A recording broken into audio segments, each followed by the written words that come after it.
Hello there everyone, it's me, Liam the Gamer. Hope you're all doing well. Now this video series is called Crypto Potato. That's right, it's a video from a potato like myself about cryptocurrencies and NFTs and trying to get into the sort of virtual market. Yeah.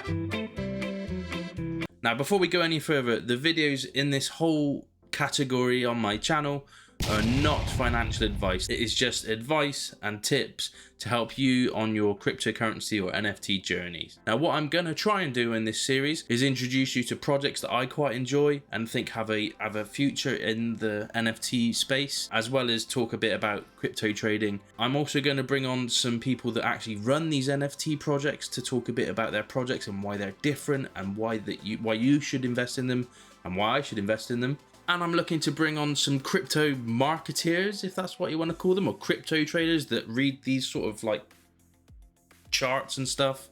I would also love to hear the opinions and people that actually have experience in this that aren't necessarily on these interviews.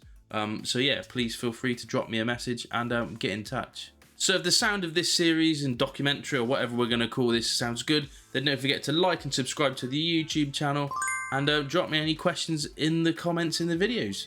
Once again, I will stress that this is called Crypto Potato, which is cryptocurrency advice by a potato for people that are new to the cryptocurrency and NFT market. In the meantime, I do hope you enjoy these videos and enjoy your cryptocurrency and NFT journey.